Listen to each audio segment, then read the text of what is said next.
So just to kind of start off the day, or in fact, it's evening here. So I I have close to kind of 14 years experience, 10, 11 years into core analytics. Been part of an e-commerce company for the last 4 years, leading the analytics, the customer marketing analytics side of things here. So that's what about me. So what we are going to try to look at in the next couple of hours will be what is exactly how exactly the business analytics can be used to kind of drive growth for different organization. Over the period, what we will also do is we will try to understand that what are the different use cases or the different areas the business analytics can kind of pitch in. So for an example, this is a very high level agenda that we are going to cover over the next couple of hours. Business analytics, its value to business, different areas in business analytics that can be used.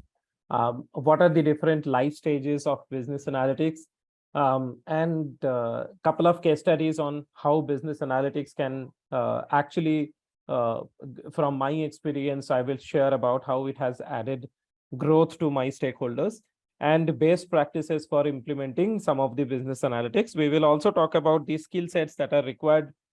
What are some of the tools and technologies that are used, and as an analyst, what you should look at. Yeah, and that is then finally we will conclude the discussion with key takeaways. So that's the high level outline. Before we proceed forward, any input from you guys? We are going to talk a lot about business analytics over a couple of hours, but what is your understanding, guys, about business analytics? Anyone wants to start off with your high level understanding? What is business analytics in your opinion? Just put your comments on the chat box, like what do you understand when you hear the term about business analytics or data analytics? What do you understand? What is it all about?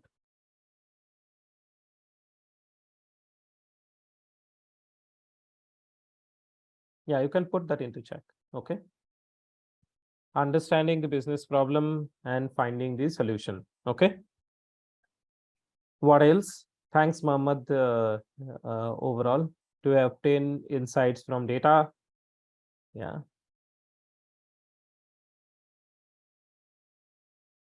The person who become medium between organization and in customers, analyzing business related data. Yeah. I think, yeah. I think very rightly said by Pavani. I think the one line answer would be something like that. Yeah. So just to show you, thanks everybody for kind of answering this overall. Just to show you Pavani's answer, why I said that it is very closer to the reality is. So this is the full spectrum of business analytics overall. In the, let me just take this up. Yeah.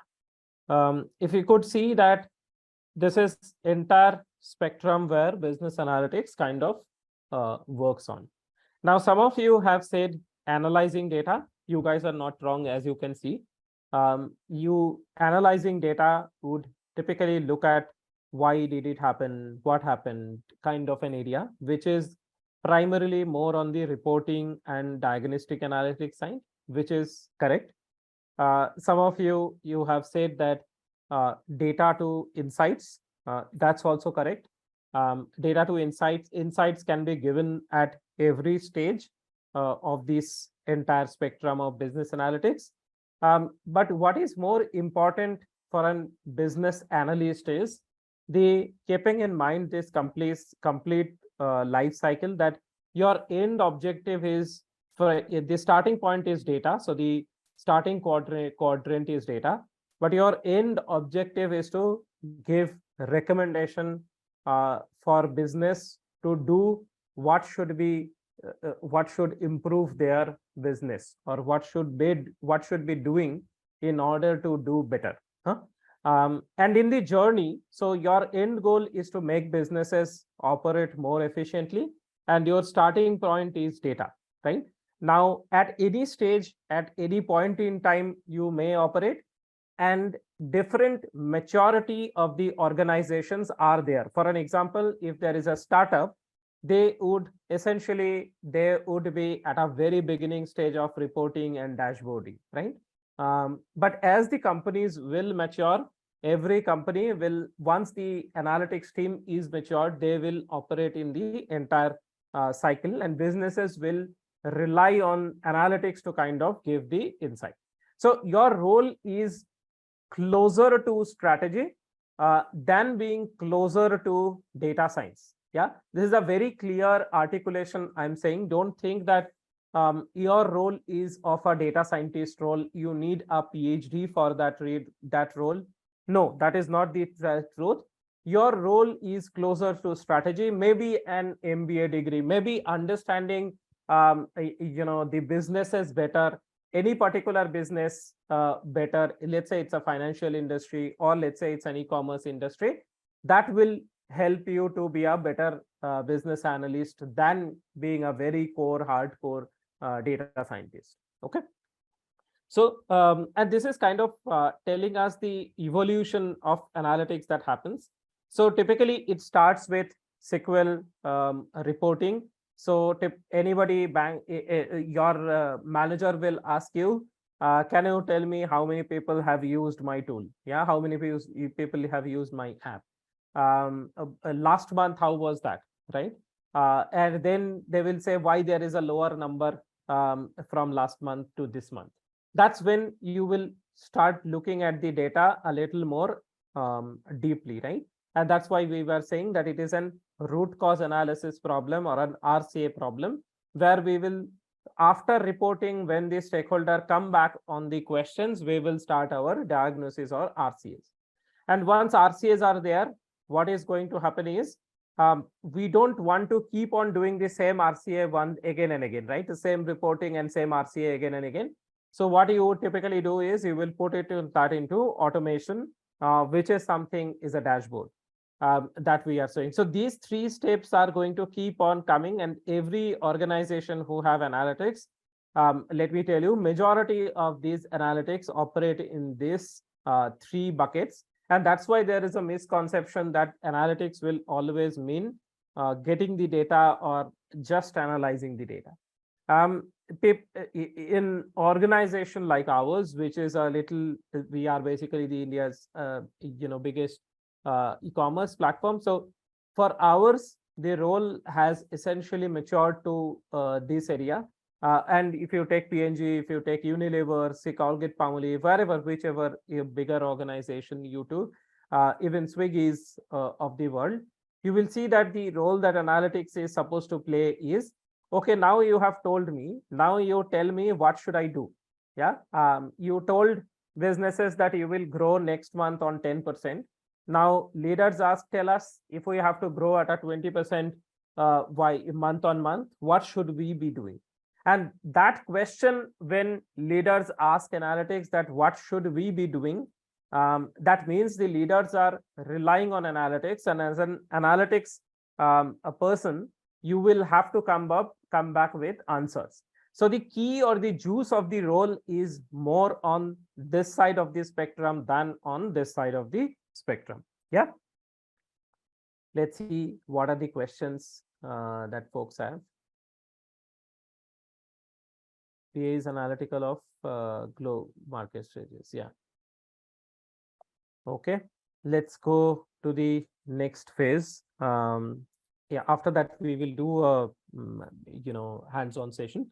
So here, what exactly? Just to remind you, how closely businesses are with how closely it operates with analytics.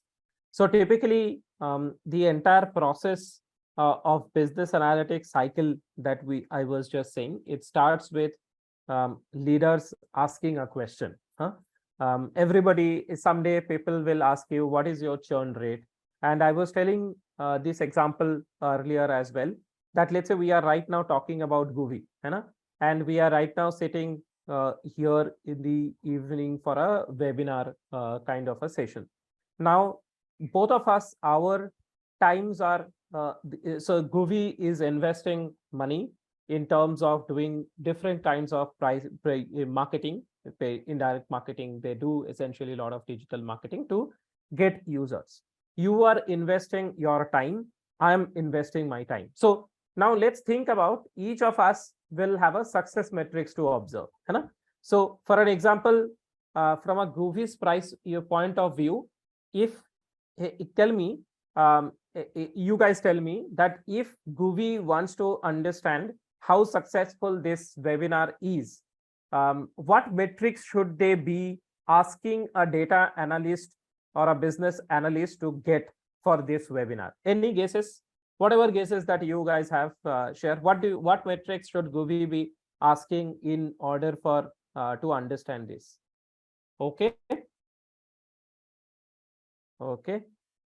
Number of people, number of participants. Okay. Attendance. Anything else? Okay. Attendance is one for everybody. What else can you guys think about? What else can Guvi be asking? Interactions. Okay. Engagement. What else?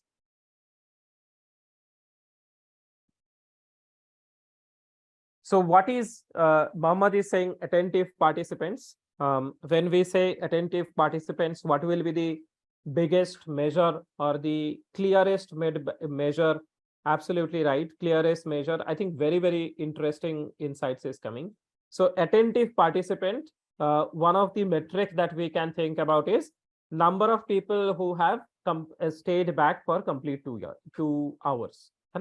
If people have completed 2 hours, then it is fair to assume they had been attentive. Otherwise, if they were bored, they could have left. The second, someone is talking about feedback.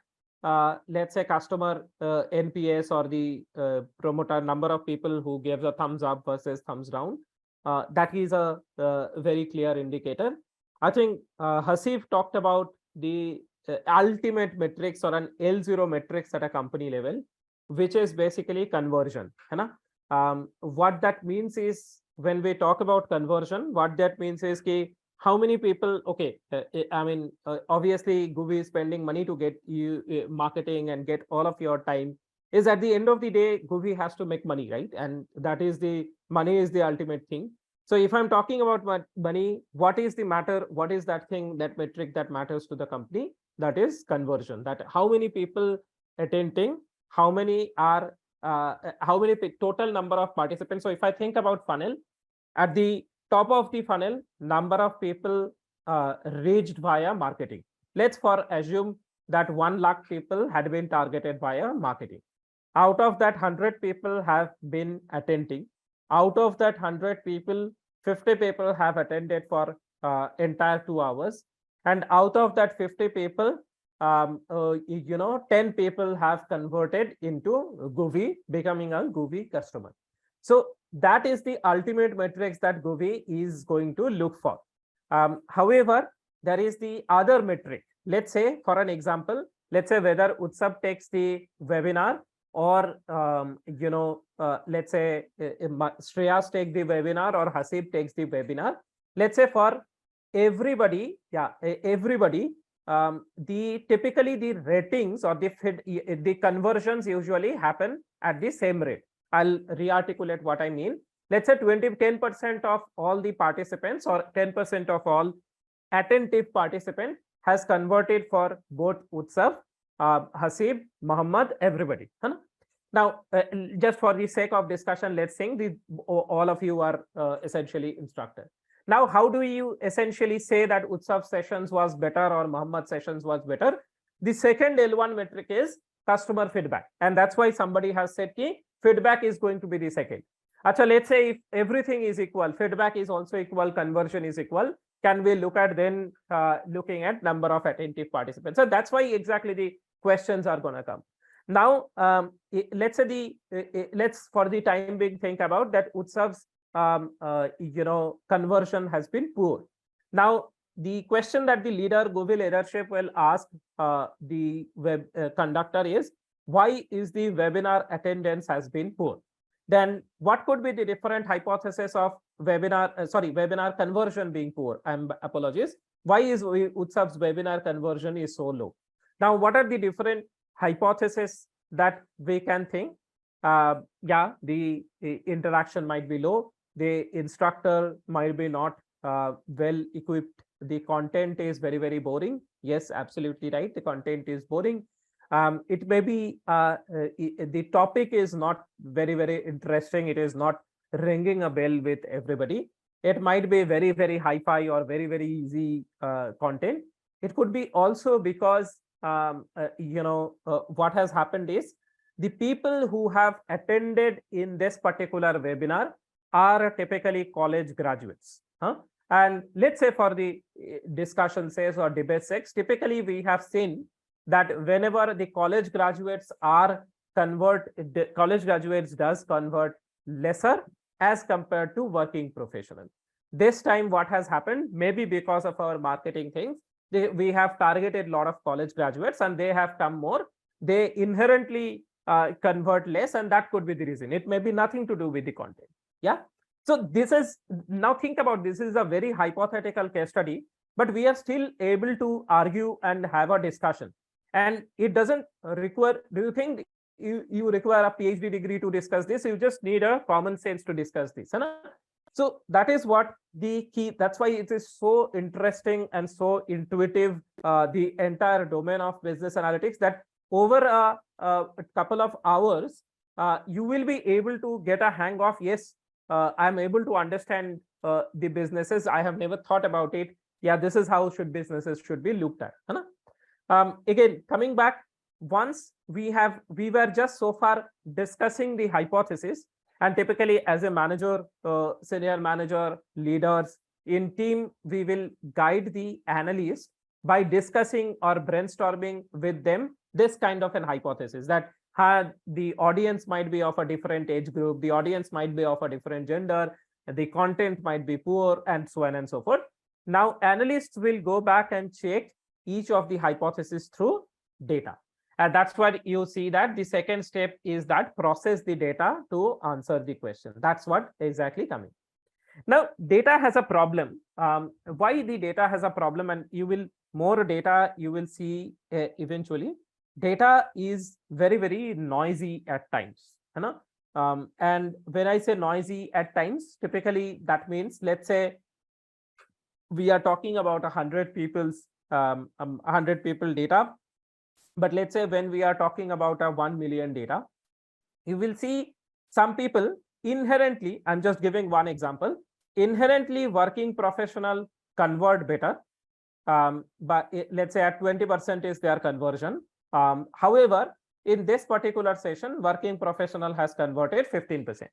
Now, it could be that content is poor, but it could be also that it is within a standard deviation, or it could be also it is just one of an incident. Neither instructor is bad, neither Guvi, the working professionals are bad.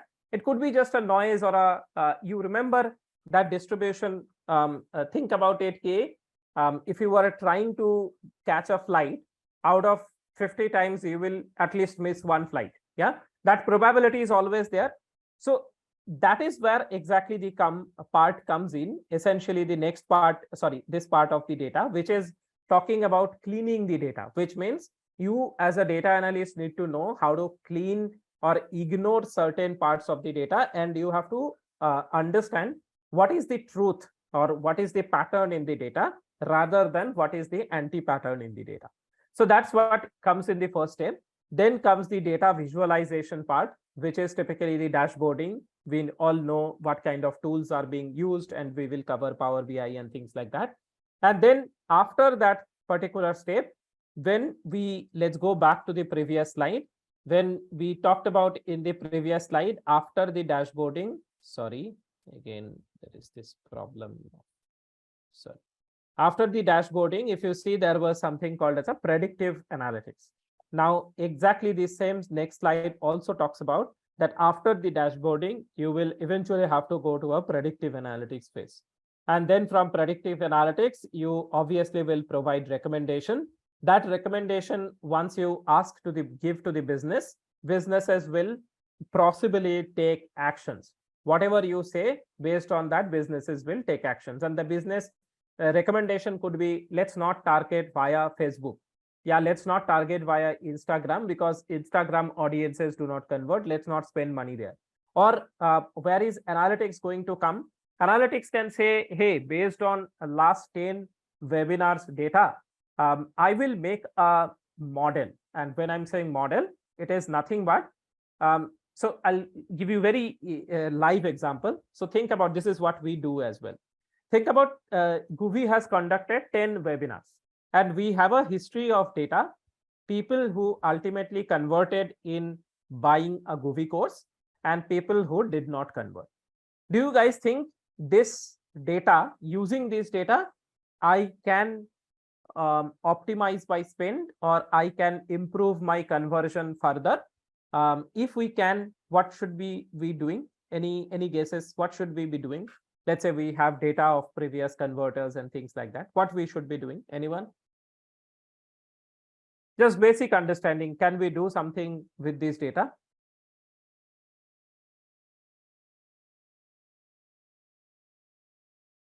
Yeah. So we can essentially, let me just give you example.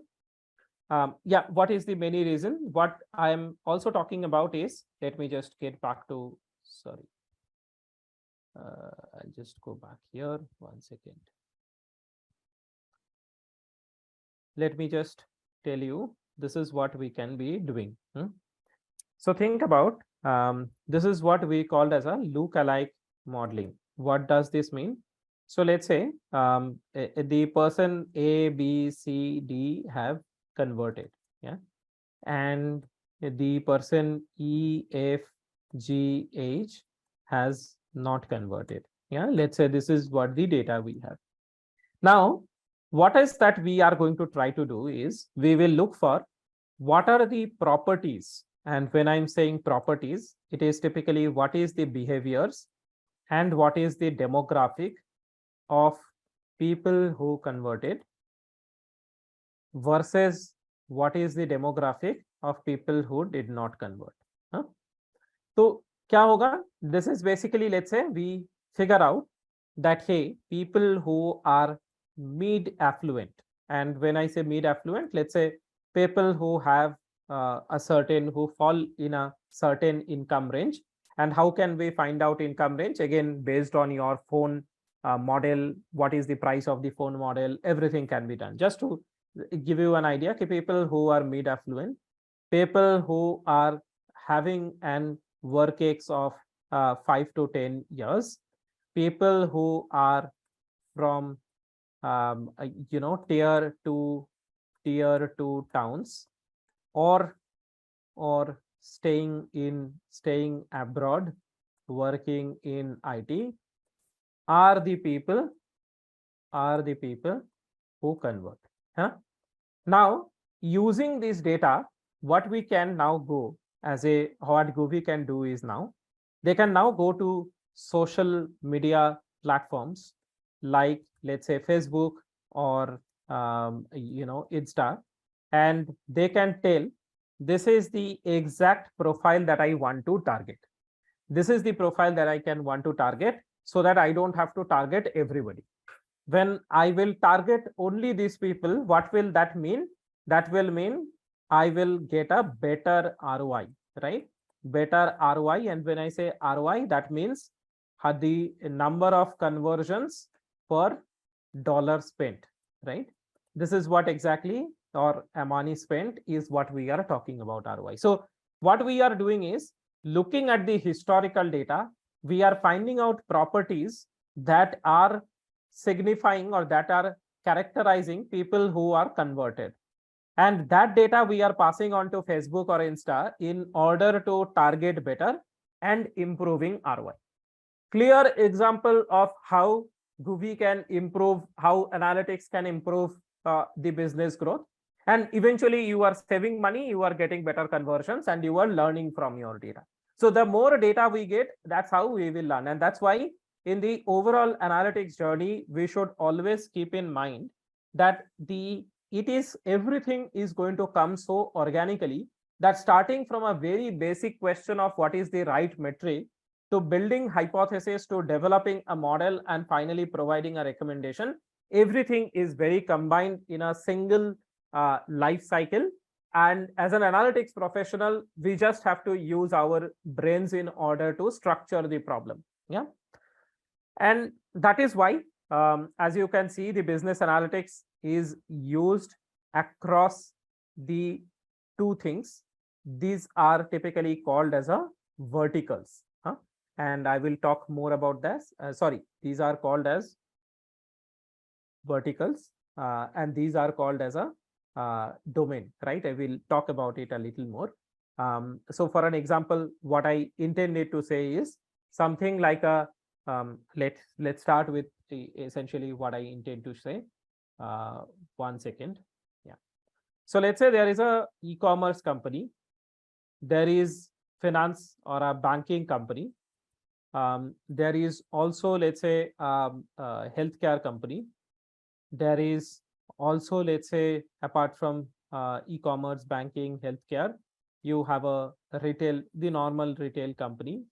You also will, what other in domains that we have? Banking, healthcare, retail. So let's say this is an investment company. Yeah. So let's say something like a Zerodha, Kuvera, Ind Money kind of a company. And now, so all these are different domains that we are talking about. It could be retail, CPG, whatever these domains. Now, so essentially healthcare or pharma could be as part of one. Yeah. Now, these are different domain companies within the different domain that we have. Now, the next phase is actually what we called as a within company different functions. So these are domains and these are functions. And what are the functions? Let's understand that, and then you will also start thinking about this. So one function is going to be marketing, right? Every company will have a marketing function.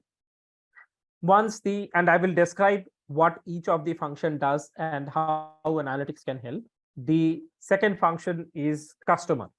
And when I say customer, it is primarily what I am saying, retention. So retention, in a way, marketing's job is to bring people once. The retention team job is to make make the customer stick to the platform. Then there could be anywhere it could be typically pricing team. Yeah. It could be product team. It is essentially, let's say, supply chain team. So those of you who don't know what is a supply chain team is typically a logistics team. So essentially you can think about it as a logistics as well. So for an example, in e-commerce company or any retail company, these are there. For a banking kind of a company, this is not there. So e-commerce company, when sends one product to the customer, it uses the logistics or a supply chain to deliver that. Similarly, if I'm talking about a P&G or an Unilever kind of a company, they will send from their one warehouse to the ultimate stores, the entire retail outlets. That's also your supply chain company. So not every company will have supply chain. The HR function is going to be common to everybody. HR will be another function. Then you will also have what else? Obviously, you will have the sourcing or a supply side team.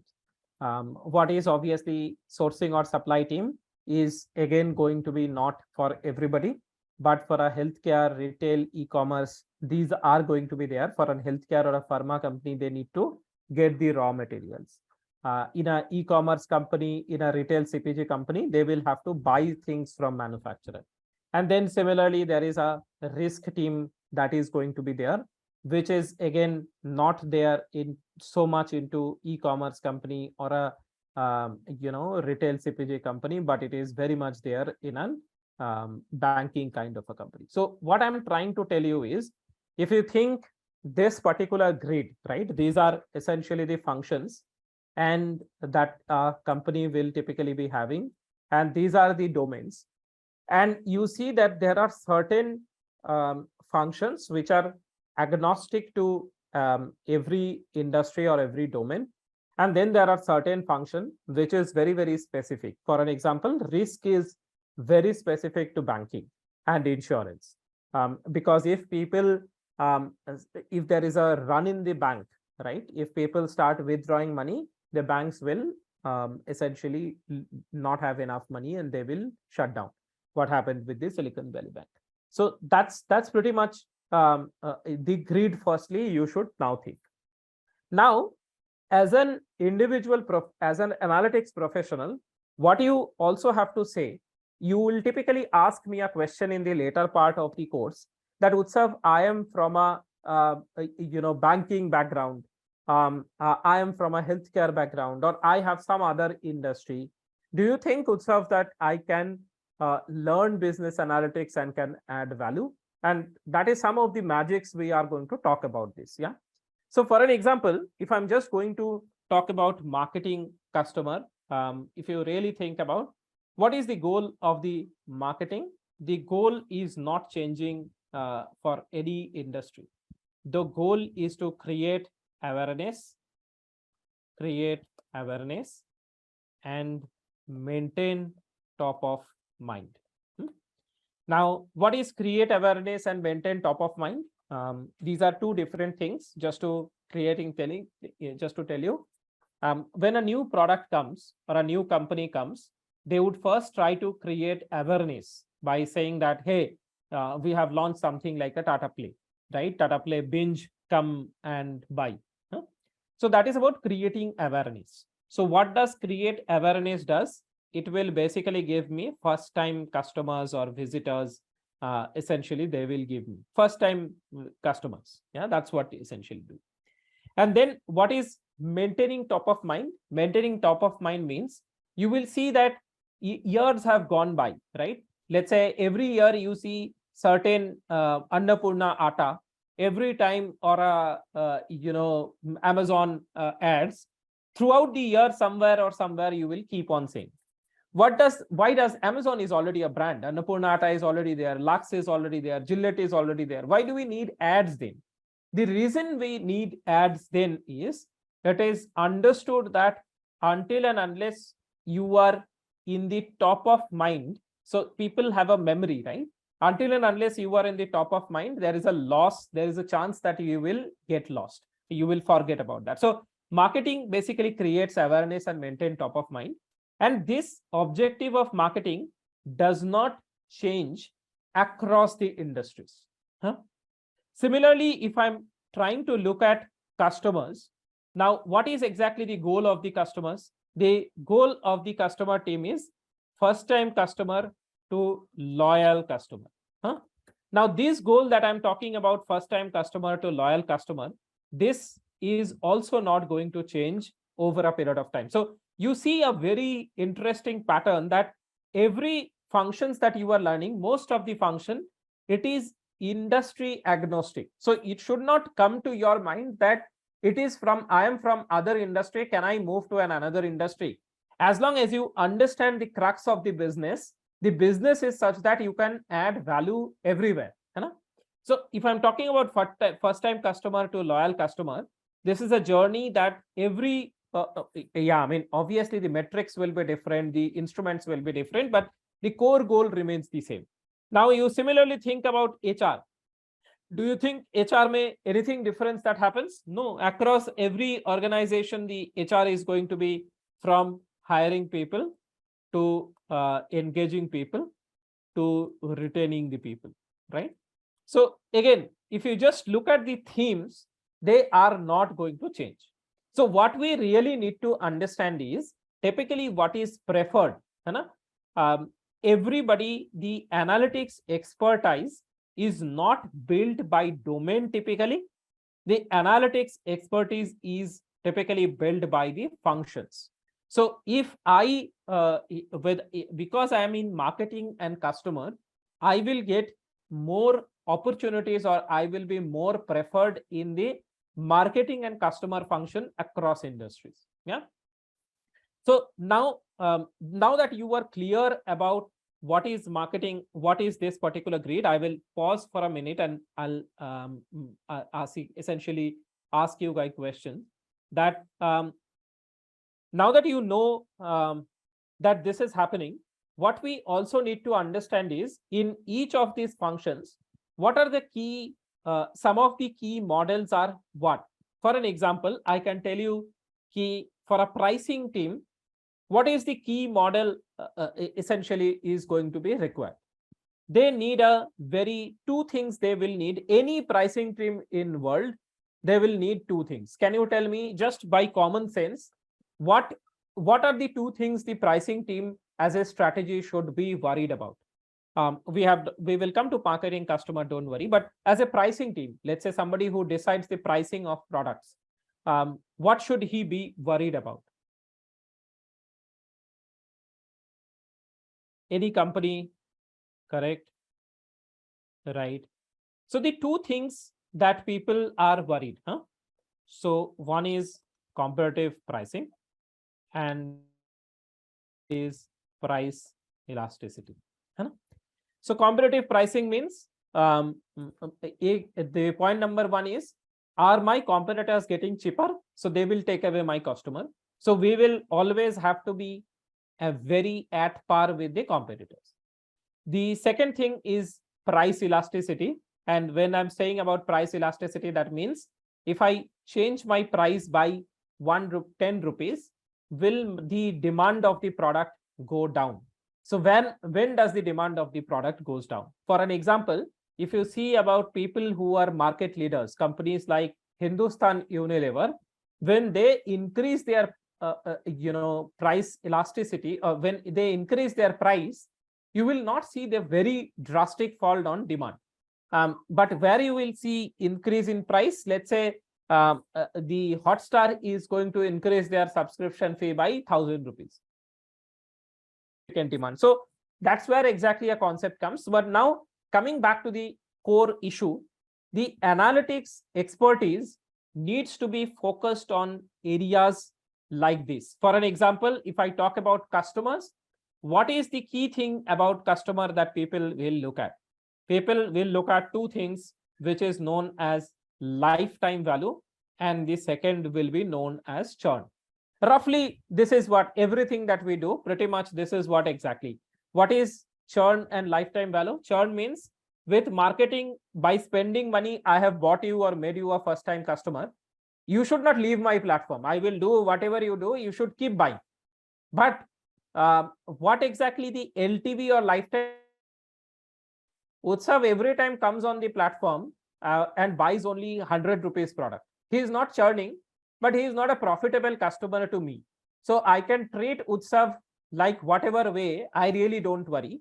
But let's say if there is another person, Muhammad, we will essentially buy, who buys 5,000 rupees in a month, I will be a lot more specific to serving him. So usko customer service, he will get better.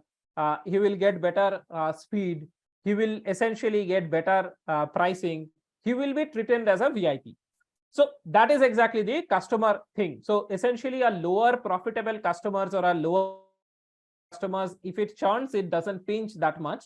But people who are very profitable, if they pinch, that's why they will churn. So I will try to get back, to bring you back every time. So why I am discussing all of this? Similarly, we can talk about some of these marketing. Marketing, similarly, there are two parts of marketing. One is TV ads and another is digital ads. So two things that people are worried about. What is the ROIs of or return on investments or return on money spent of each channel?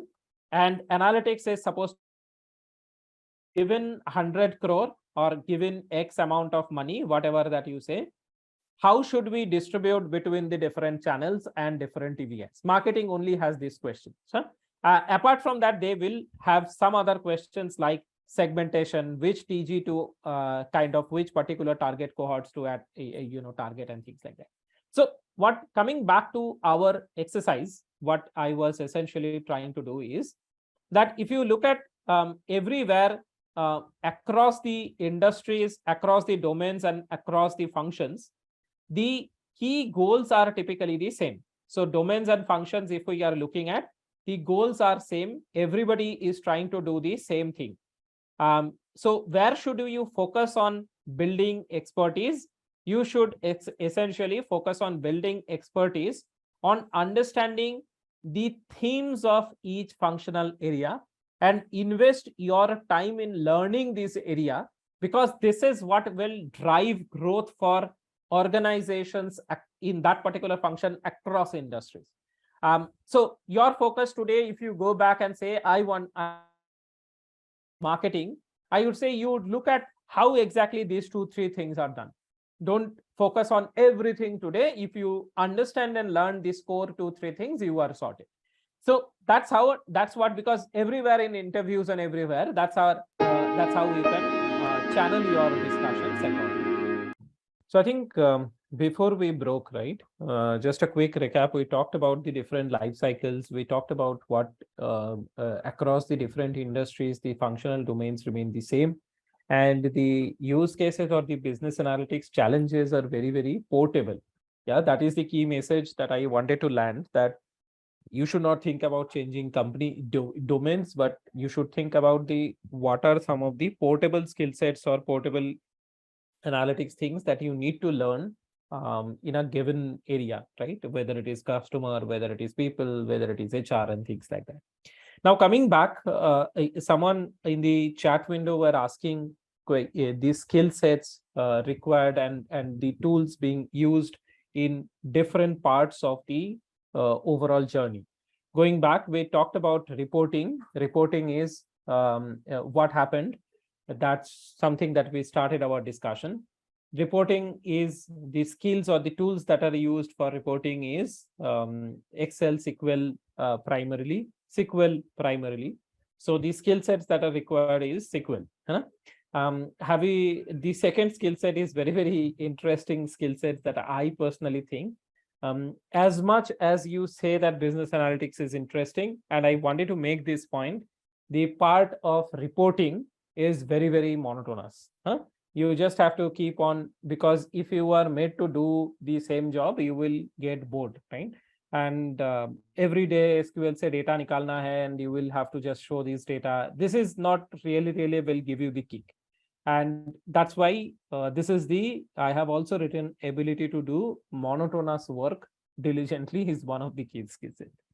Now, I'll come to the business understanding part here. So the primary skill sets that is required in reporting is Excel, SQL. When we are talking about diagnostic analysis, which is typically the RCA, people, why happened? Huh?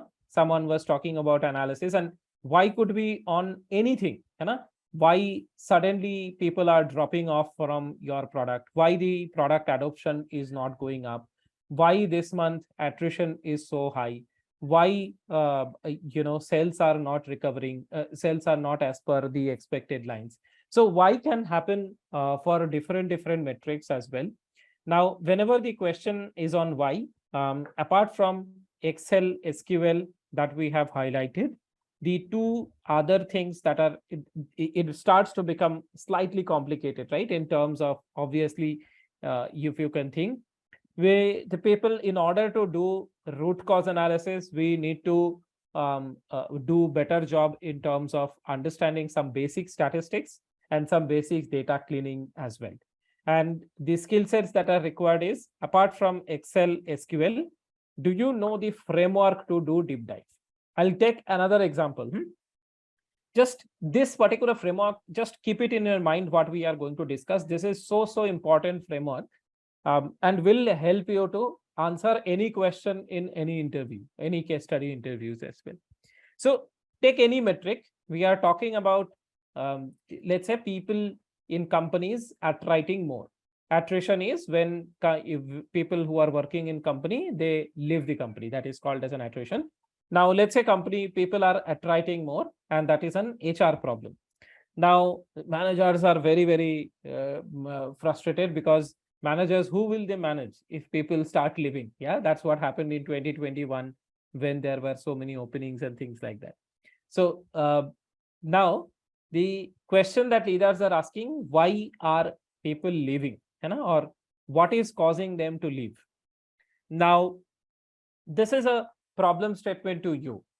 If you don't have HR understanding, or if you just know Excel SQL, can you really answer this question, why people are leaving? The answer is no. Huh? So what do you need to know? You need to know two things: business understanding and a problem solving. So first you will have to look as, is attrition a problem in entire organization or in certain department?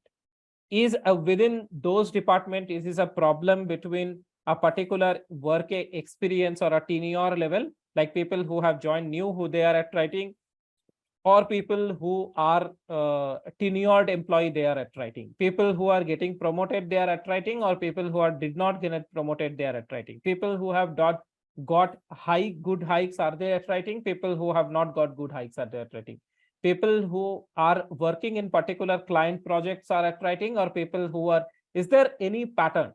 And this is the job. Now, are you covering each of these dimensions that we are talking, whether it is on the demographic side, which could be gender, work experience, tenure, and things like that, or it could be behavioral side, which is performance based, is bad performer, good performer, clients, and things like that.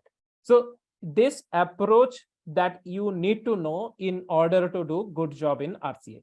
And that's why problem solving comes out as a very standout skill in the diagnostic analysis. Then comes the dashboarding. Here, it's again very similar to reporting. You need specific skill set. For an example, you need, I have spelled wrong, you need either Power BI or Tableau or ClickView. These are different BI tools that is there. Earlier, like it used to be Cognos and things like that. Now it is Power BI, Tableau. These are the two key tools. Google has recently come up with a new tool also. You can search Looker, or which earlier was Google Data Studio. That has now become a Looker. Now Power BI, if you think, if you are just know Power BI or Tableau or ClickView or Looker, it will just not work. Why? Because these days companies have huge data, and the data is typically in cloud. Now, what you also need to know is Azure, Microsoft Azure and Microsoft Power BI, how can they talk to each other? Then also Amazon AWS and Tableau, how can they talk to each other?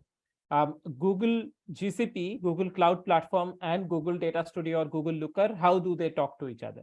So that's why your skill set is going to be knowing any particular BI tool well, and the backend integration with the cloud platform. That is a very key skill set in the dashboarding area. Yeah. Now, finally, when it comes to predictive analytics, it is about you will have to use machine learning and Python, or essentially PyTorch, Keras, more and more like that.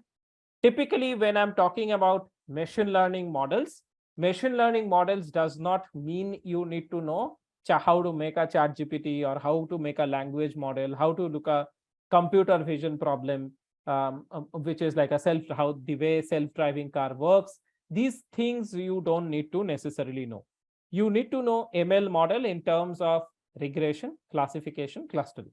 These are the three key things that you need to know, maybe a little bit on the recommendation system side, but four areas that you have to know, forecasting as well. So these areas that I have written, these are the primary requirement. You don't need to know hi-fi data science problems. The more hi-fi you start becoming a data scientist, and there is a 100% there is no correlation, not 100%, but there is a mismatch in current Indian ecosystem. Good data scientists very often are not good analysts. So analytics professional and data science professional is different. Data science is a very tech heavy, and analytics is a little more strategic, business heavy area. So the if you start becoming on data science, that's also fine, but it is not going to be known as you are then going for a different route, and you will need qualification there. You will not be able to promote yourself if you don't have a good qualification there. And that's why I am limiting the scope of predictive analytics in terms of these 4 things. The key job is to make predictive models.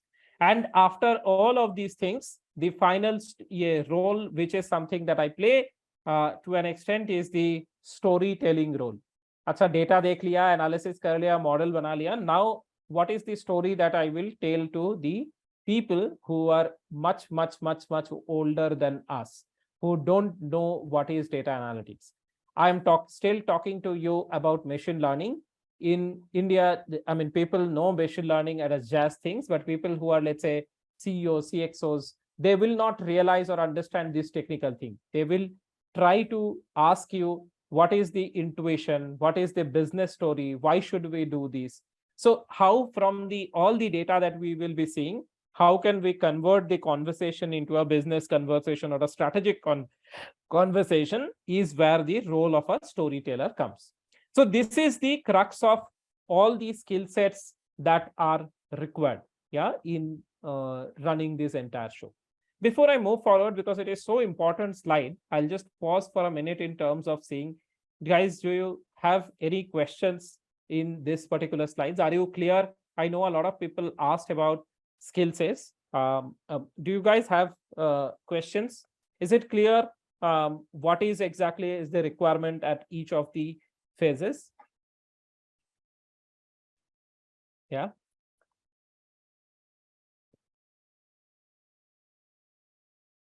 Okay. Now, next thing, let's see, you guys are seeing one important pattern. Everywhere I have mentioned in green one specific skill sets, which is business understanding. Now, what is that business understanding thing? Nobody, if I just try to give an example of how exactly the business understanding will help. So I'll talk about the first domain is from my area of expertise, which is e-commerce. And I will just talk about a funnel on e-commerce. So, and then we'll take some case studies to discuss about the funnel. So if you see here, the funnel on e-commerce or any web app starts with you landing on the homepage of an app. So you take Flipkart, you take Amazon, this journey starts in landing on homepage. What function works? Marketing, awareness, and top of mind, as we said. What is the analytics that we discussed? Maximizing the marketing ROI, right? That is pretty much the goal. The second part is, once you come on the homepage of your app, or let's say you talk about Flipkart or Amazon, what are the things that you can do?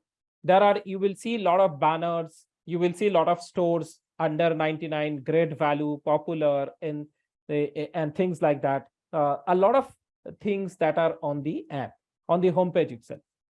That is typically called is a merchandising. What is a merchandising? When you go to a retail store, whatever is arranged in the shelves of a retail store are called merchandising. Similarly, in an online world, the home page is typically the merchandising process. Similarity is clear, right? On retail store, the shelves are merchandising. On e-commerce app, the product, the home page is basically known as merchandising. So everything that means it is a push sale. In a way, I'm just making arrangement. I want you to sell these things. Yeah. And typically that's what I want you to get sold on this. Now you will also see in retail store, there are certain customers who go and ask the salesman that, okay, this is a lot of products I am not able to find essentially, but can you tell me this Lakme 30 ml, this thing, where can I find it? Now, this is what exactly you are asking the salesman. And this is in online world is known as a search. Search means in the top bar, you are searching for a product. That is what a search. And So there is a merchandising, there is a search. And if you now keep on doing search and merchandising, if you click on seeing product, after some time, you will start see on your homepage itself is a recommendations. So just to understand, just to clear out that you understand, in the first time when you come on the app, you will not see recommendations because I don't know about you. As you keep seeing products similar in Netflix, as you keep seeing more and more your web series, as you keep on seeing more and more YouTube videos, you will start getting more and more recommendations. Now, these recommendations are something that you will essentially find more relevant to you, and this will have more chance for you to convert and buy.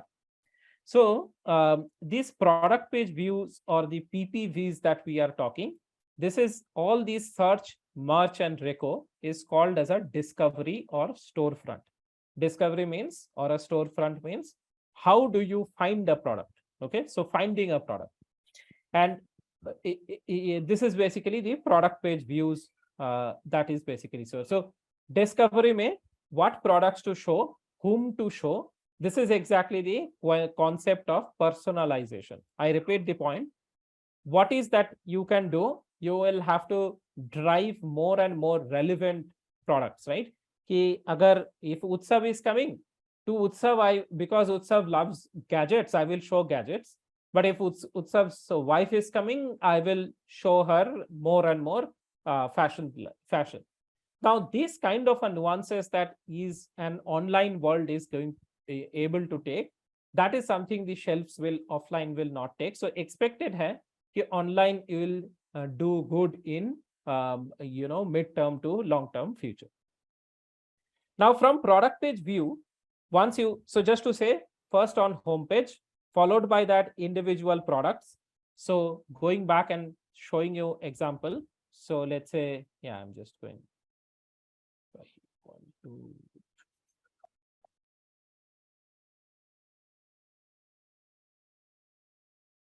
If I go here, this is my homepage, whatever I'm doing. Now, what do I do? These are called merchandising. This is my search. This is best of electronics. This is essentially my merchandising. I have not logged in, so there will be no recommendation, because unless and until I log in, they will not know what my preferences are. So recommendations will not know, but all these widgets are merch widgets. This is essentially merchandising. Now let's say I click on yoga mat and I go to a particular any yoga mat. What you are seeing is, this is called as a product page view. So this thing that I was showing, this was a product page view that is over there. Now from product page view, you will basically what you will do, you will typically go add to cart. So that is what the product page to add to cart.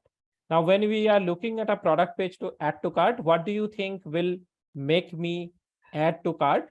The reason add to cart means I am about to buy. So about to buy, when will it happen? If the pricing is very good, you are getting a lot of discounts and etc. If the pricing is good, and if the or the quality of the product is very good. So if the pricing or it is the quality of the product is very good, I am interested and I want to buy. So product page to add to cart is an intent expression where we say that why I'm interested in this product. Then followed by that, you will go for checkout to payment. So you will, after the add to cart, you will go to next checkout.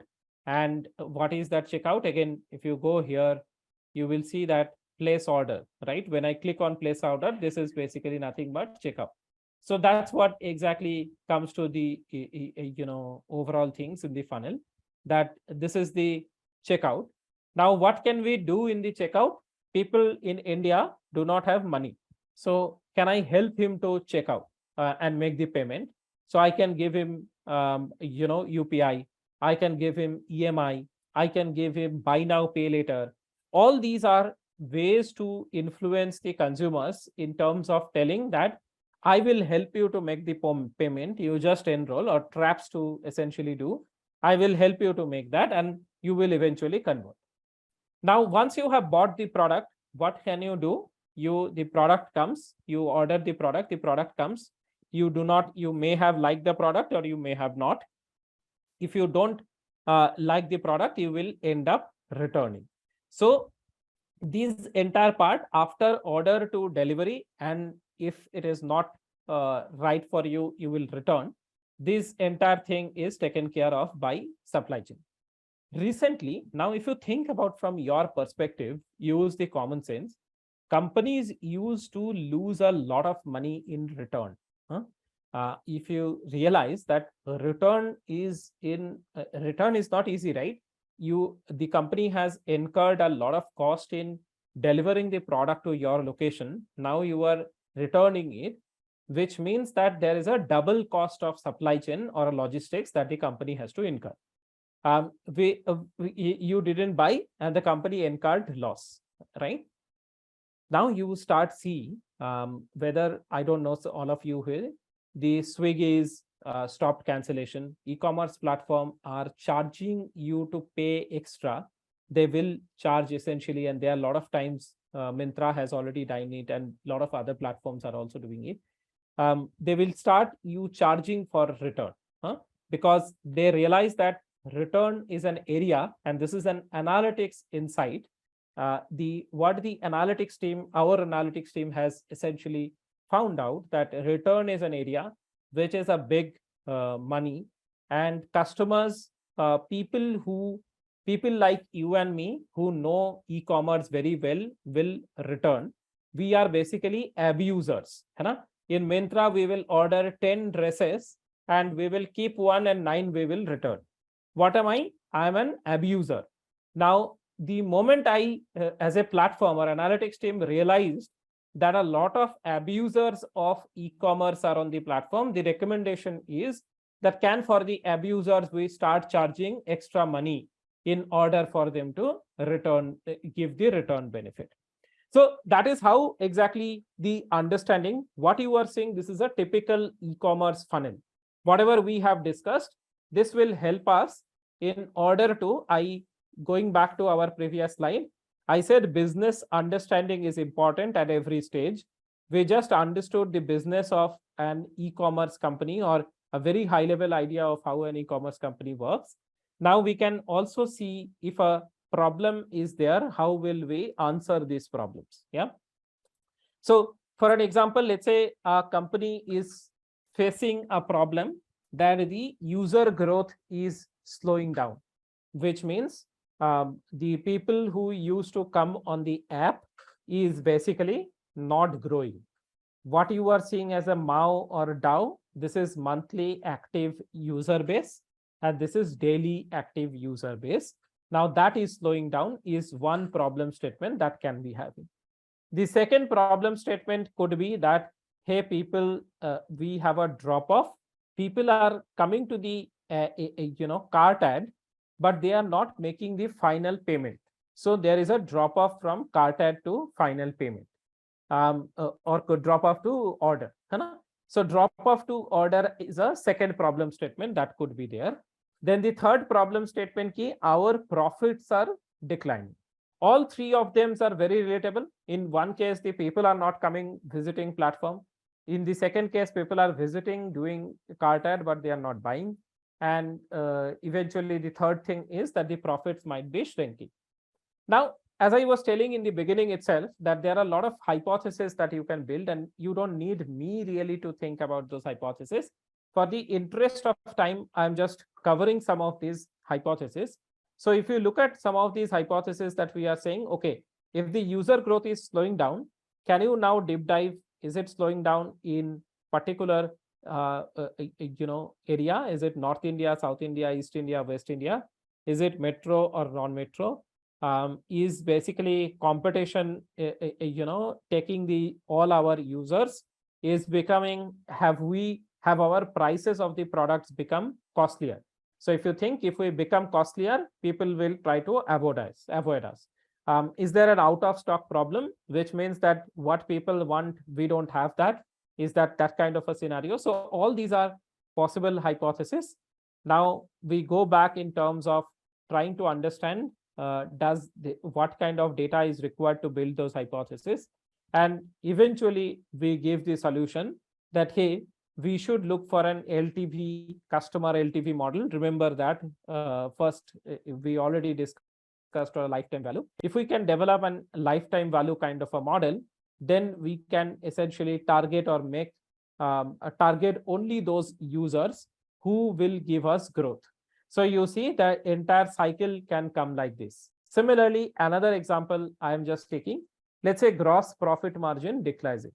Now, if the profit is decreasing, what could be the different reasons? One of the reason is seller's commission has increased, which means that, as you know, on Flipkart, when a seller kind of sells a product, seller has to give some part of the money to Flipkart as well, or Amazon as well. Now as Flipkart, similar to a Uber kind of a concept. Now, as Flipkart, Amazon goes big, they will charge higher and higher commission from sellers. So did there a commission increase? Then secondly, is there a particular product portfolio where which is responsible for this profit decrease? Has there been return rate increase? And more people are buying on sale means event, essentially. If you know, this particular, again, spelling is wrong. When I say sale, it is basically the events like BBD or a big billion day kind of an event. So when people buy on events, because prices are so cheap in events, you will see that we are actually making losses in some of these sales. So if you think about, these are some of the hypotheses, then what could be, as I was saying, that in our case, when we actually deep dive, we found out that there are certain areas in Surat and things like that, where what is happening is offline and online, this tussle will go. There are a lot of sellers in Surat who are essentially ordering the product and then they are returning it because they want Flipkart to lose, right? Essentially Flipkart to lose money. Now, eventually eating out our profit margin, and this has been going from, let's say, 6 months, we have not been able to catch. The day we essentially blocked them. So this is how exactly, again, you can think about analytics is helping the business to increase their profit, because profit was declining. Now we figured out that return rate is a problem in particular pin codes in Surat. We figured out that those are actually sellers and not an end customers. And we eventually blocked those sellers because they were actually abusers of the return facility online. So that is a fill of how a data analytics problem will flow. Okay, let's see if there are questions. No. Okay. Feel free to ask questions if required. As and when you guys require, feel free to ask questions. Okay.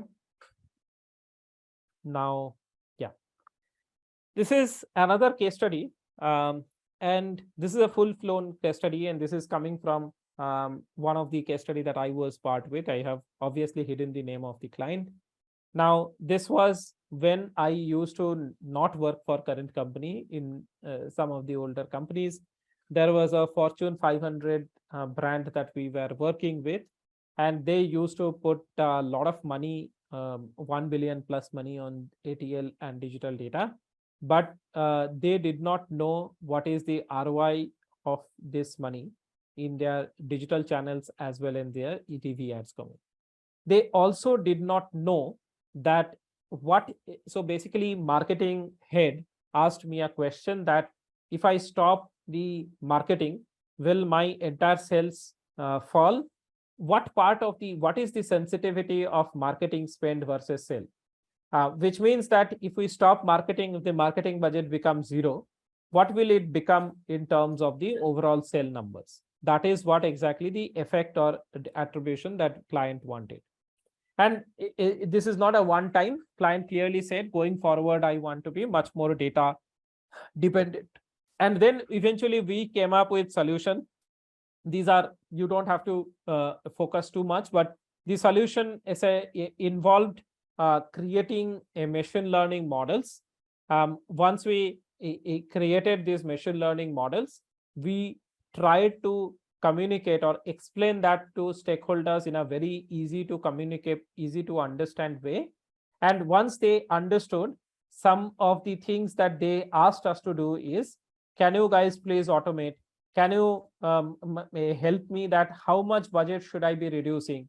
What are my inefficient channels? And we started to give answers to the original question that were asked in the case study itself. And during this process, I know it doesn't show this, the resolution is wrong because I picked from that PPT that I had. But if you just see that, whatever the cycle that we discussed, it starts with problem identification, data preparation, then modeling, then analysis, and then recommendation. This cycle in business analytics remains the exact same. And eventually the goal becomes that developing, here you develop the hypothesis, here you trade the data, do all the exploratory analysis of the data. And this is Guvi will also make you learn. After doing that, you do the modeling. And after the modeling is done, we basically check for the hypothesis, whatever our original hypothesis, we check, get the insights and communicate to the stakeholder. And eventual impact, just to give you an idea that in that particular year that we got that, we brought in overall cost saving of close to 3 million immediately in one of the geographies, and almost, if I could recall correctly, almost 30 million across the 50 geographies that the client operates. Yeah, total 30 million across 50 geographies with that kind of a money was saved by this kind of a case study. So now, yeah, I mean, all these looks good, and we also can do a lot of fancy things.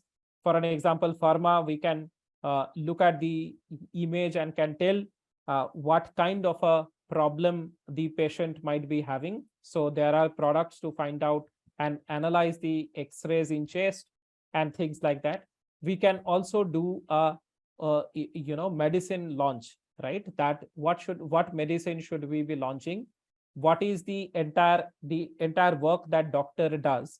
You can think about creating a virtual doctor who will look at all your report, who will look at whatever tests you have done, and eventually can it basically predict that looking now 10 years down the line, you will have cancer, right? So is it possible to create something like that with a high confidence things is something that the active area of research is going. So healthcare is a lot more research oriented. The area which is not researching in a matured in a pharma world is, in medical profession, there are a lot of medical representatives that are there aspas, right? They keep to the doctors and sell the medicines. Now, what should be the right incentive structures for this medical representative? What should be the bonus amount? Because medical representatives have lower fixed salary and very high variable salary. Now, why? So for all the healthcare companies, whether you say Sun Pharma, Arvind Pharma, you take Torrens, any pharma company that you take, because they have a huge force of sales representative and their variable components are high. So they use analytics to figure out what is the right variable distribution to be done, variable money distribution to be done, whom to give, whom to not give, how much to give, and things like that. So that's one of the healthcare problem I'm discussing because we have not discussed healthcare. Then there is transport or logistics, how to make the self-driving cars and all those things, fancy things, much better, so that we can use a combination of IoT and analytics to start getting insights. So this is largely, we are talking about how it is across different data, different domains. This is how as a career path you can progress.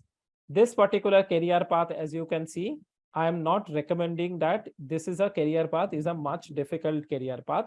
And to the participants here, the topmost career path is possible for the most talented, but I would say it is a very unlikely or to choose or go for first, right? What you should focus on is the middle career path that you can think. So you start off with business analyst, followed by senior business analyst, followed by lead business analyst, analytics manager, analytics senior manager, and central head of analytics. So that's typically the role. And now mapping everything, the business analytics professional will have a more reporting RCA or dashboard work. Reporting and dashboard work will get business analytics. Senior business analyst will get the root cause analysis kind of a work in general. The manager or analytics manager will eventually get the work apart from root cause analysis. We will start getting, or a lead business analyst and managers will start getting the modeling part of work. And starting from senior manager, you are expected to be more strategic and not do hands-on. Yeah. So that's how the overall role descriptions looks. I already told that business analytics is very much like strategy. And because business analytics is very much like strategy, we can also move towards a consulting firms. And consulting firms are so many consulting firms that are there, management consulting. Typically the Bain, BCG, these companies that I'm talking about, McKinsey, these are having strong analytics vertics as well. You can move there as an analytics professional or as a management consultant. Okay. So this is largely the career path. I'll take the quiz, but maybe we can do the quiz as well right now. So I'll just start off with a very basic quiz, and then we will take the question and answer in the last 20 minutes. So let me articulate the problem better. Okay, leave this particular. I'll try to kind of formulate the problem here. Okay, so I'll just make this bigger. So someone gave you this data.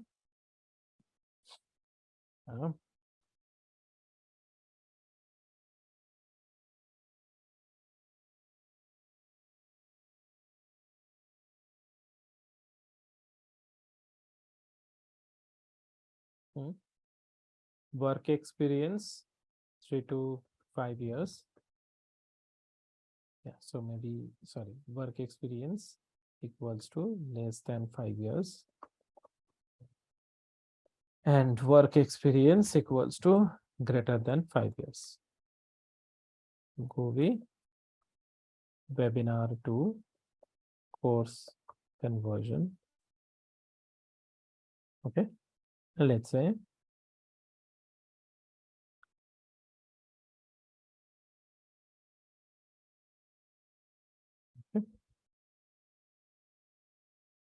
this is 10% and this is 7%. Okay. Now this is what we are essentially saying, and now what is happening is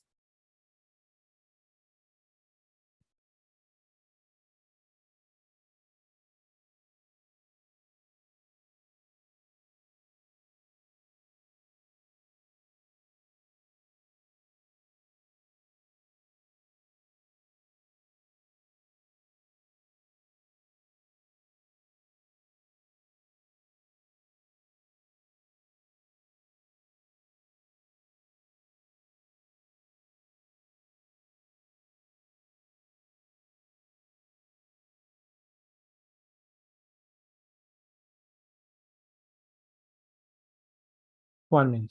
I'll just give you a very small example.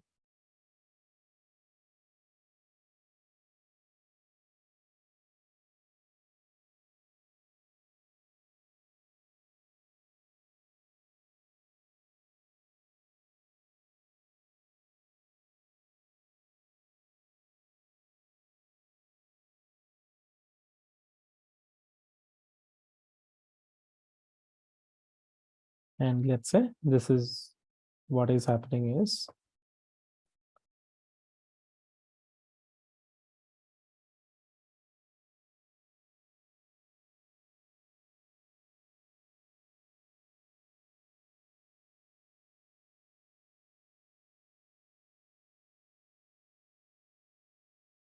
okay.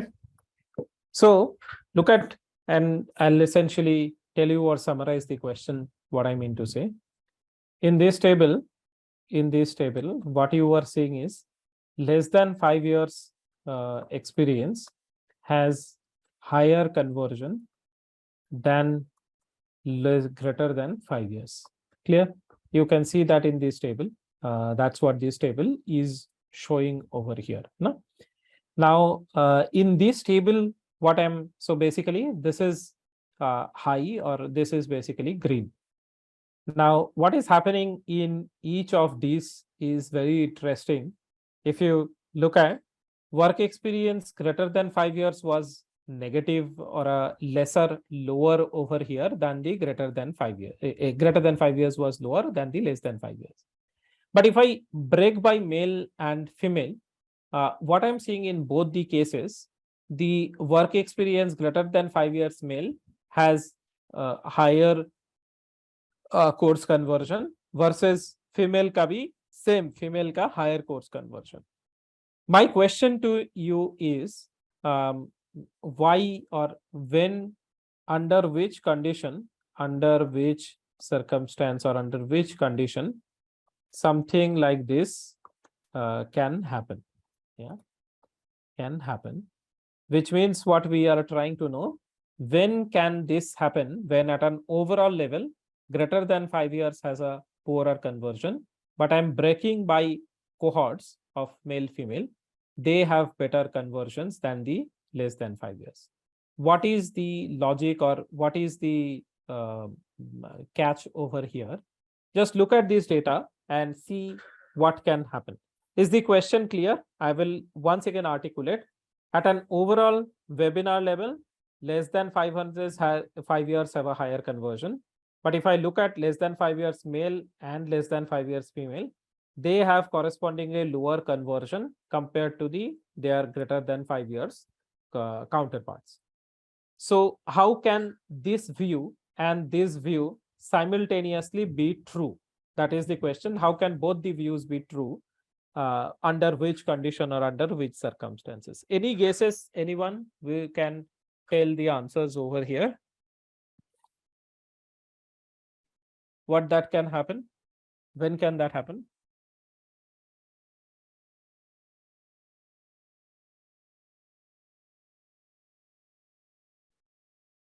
हो सकता है? Is it possible?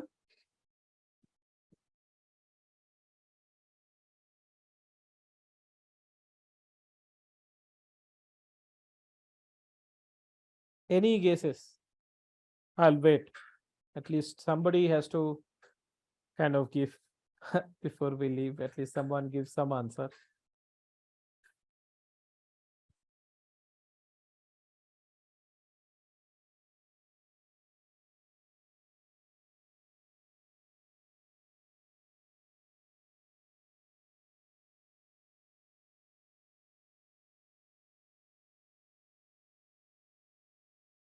Yeah, I think Setu has kind of, yeah. Yeah, I think very congratulations, Setu. See, this is basically the question is answer has been made in the first, answer itself. Thanks, Setu. I think this is possible under the condition, and this is something that we talked about, and you guys can read more about it. This is called as this is a very interesting name, and this is called as a Simpson paradox. No? Just read this. Simpson paradox is a phenomena in probability and statistics in which a trend appears in several groups of data, but disappears or reverses when the groups are combined. You repeat this, just once again think about, is a phenomena in probability and statistics when a trend appears in several groups of data, but disappears or reverses when the groups are combined. I'll just once again say, what is that we are talking about reversing? You see that greater than 5 years work experience plus male is having a higher conversion. Greater than 5 years and female is having a higher conversion. But when I am combining at an overall level, greater than 5 years has a lower conversion. Just focus on these three cells and compared with the less than 5 years, and you will see this is exactly known as a Simpson paradox. This is a very fancy name. Now, the question answer has been already told. Setu, congratulations again, I just said. this can happen, and this is basically known and very important concept in analytics. This is called as a mix effect. And what is that mix effect? This is possible if something like this can happen. Let's say he is just essentially he is telling that again, this is, I'll go back to exact data over here. One second. Yeah, I'll just show you what I mean by that. This is something that we, what is basically mix, contribution or mix that can happen. And what is contribution or mix that means? I'll go back and I will explain. This basically, let's say, work experience less than, I'll just try to simulate this. Male is basically, let's say,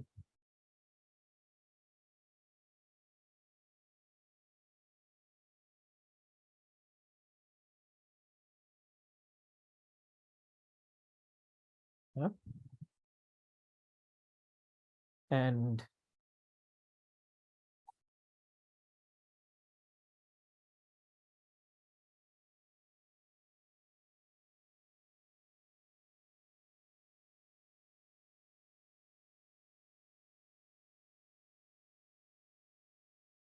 exact math बाद में बताता हूं.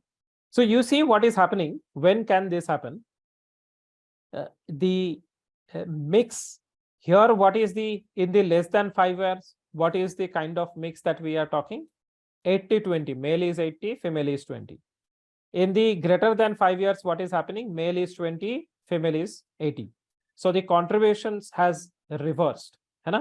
Now, if you look at female has a much lower conversion, you see that females in general have a much lower conversion, where so for greater than 5 years, if I'll repeat, greater than 5 years has more female, and less than 5 years, have more male.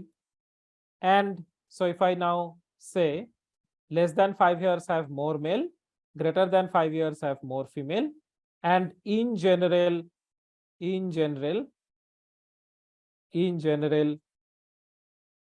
male conversion is greater than female.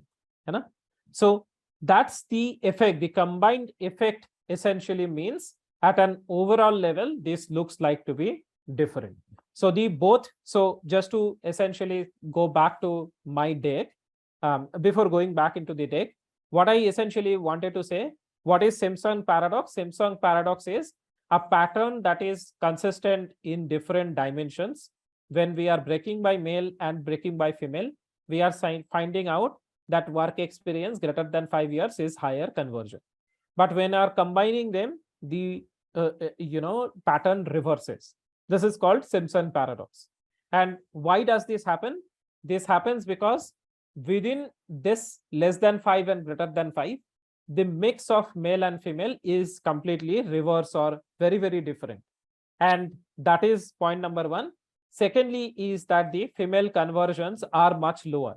So wherever conversions are lower, the less than greater than 5 years has more of that, and that's why this is basically happening.